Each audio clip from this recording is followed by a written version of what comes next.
Welcome to Managing Asia. I'm Kaori Enjoji, standing in for Christine Tan. This ancient Japanese capital of Kyoto is home to a legendary entrepreneur of modern times, Kazuo Inamori. His company, Kyocera, is world-renowned. Today, we'll look beyond just business acumen and show you why the nation turned to him to revive Japan Airlines.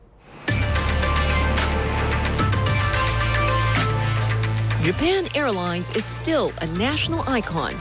4 years ago, that status hung in the balance. Years of mismanagement and debt forced it to bankruptcy.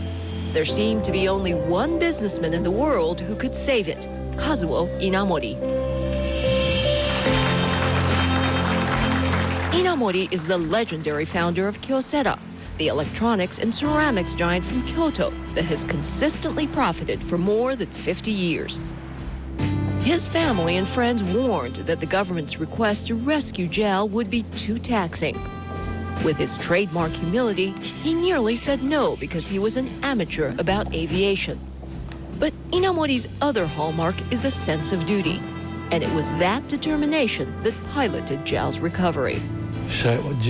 I have constantly told my employees and my subordinates to be humble and not arrogant, and to constantly persevere. 8 months into the job in 2010, the strains on Inamori were evident. To slash costs, he had to cut jobs and cull unprofitable routes.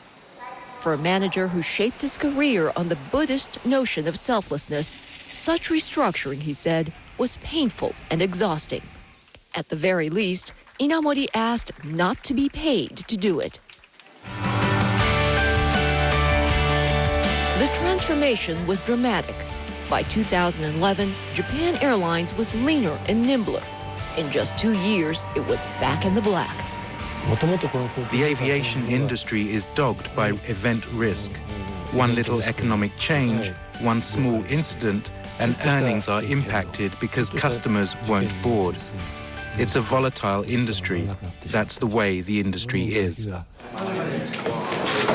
Last September, JAL relisted on the Tokyo Stock Exchange.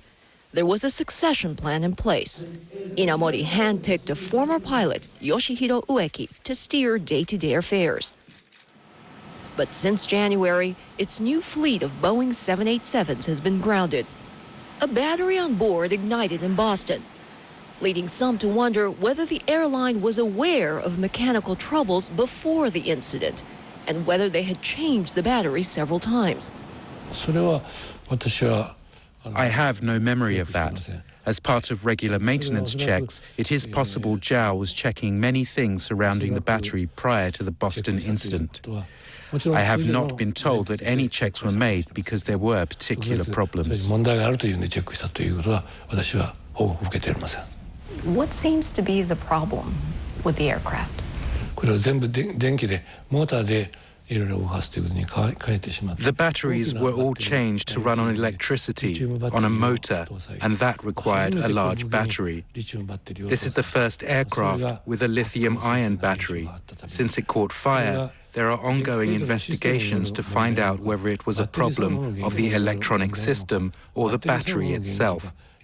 I think that if the issues surrounding the batteries are improved, it will be able to fly adequately.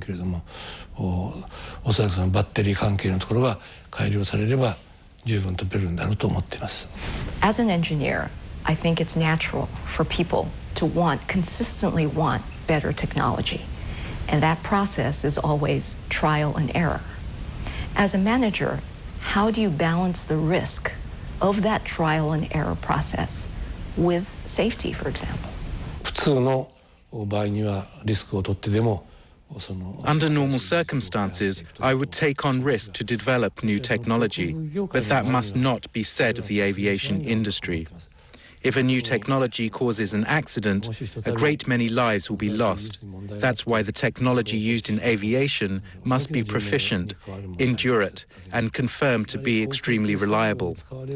It's unacceptable to jump at every new technological breakthrough.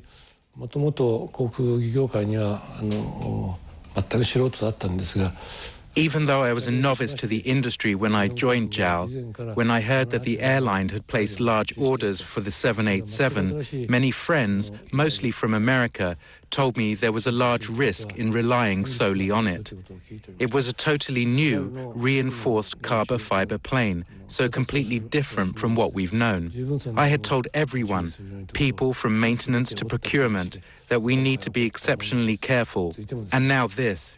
It makes me feel that we should have been much, much more careful. The only consolation is that there has been no grave accident.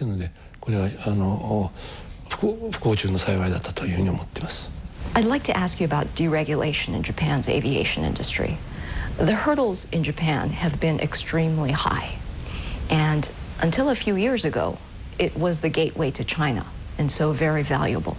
But now when you look across Asia, other centers, whether it be Malaysia, Singapore, Korea, are investing heavily in infrastructure and saying, please come here and do business with us. Isn't this a lost opportunity for Japan?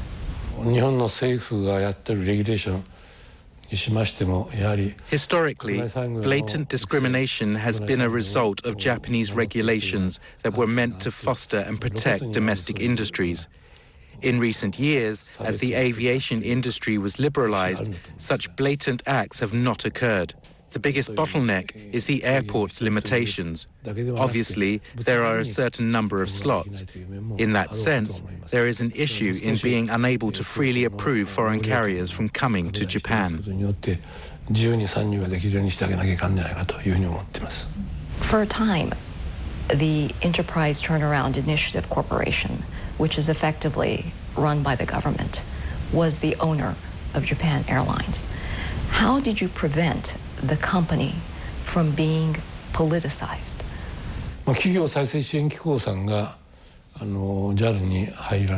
the Enterprise Turnaround Initiative Corporation came into JAL, so did a lot of lawyers and accountants, and they crafted a so-called public turnaround plan, cutting routes, restructuring employees. They made a list of many areas that needed to be reformed for the turnaround.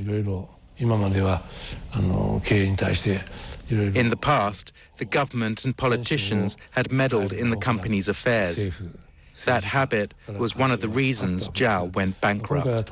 So when I became chairman, I knew we needed to rebuild within the law, but also without being swayed by such meddling. I knew I had to prevent that from happening, even if it meant putting myself at the brunt of the meddling.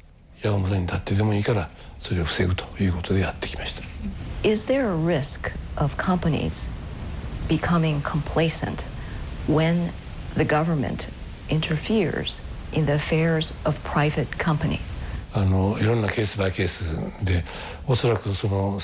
It depends on the case.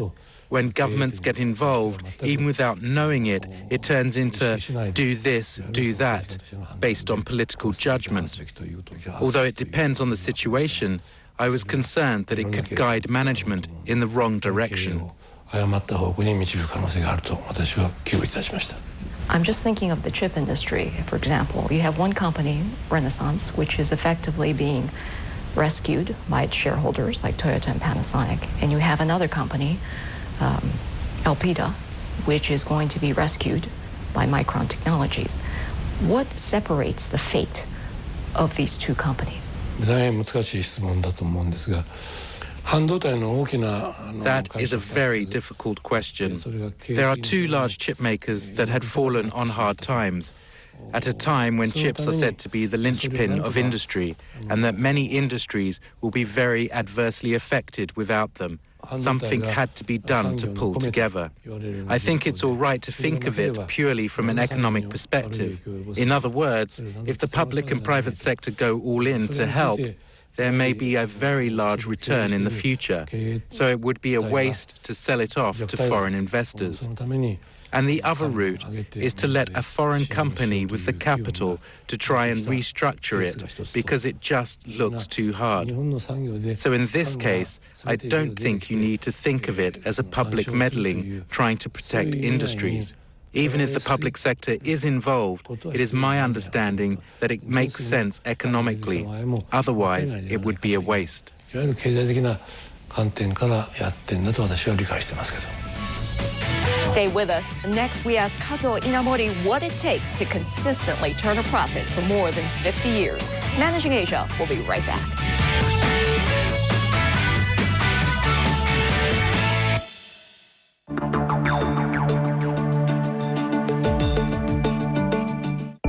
You're watching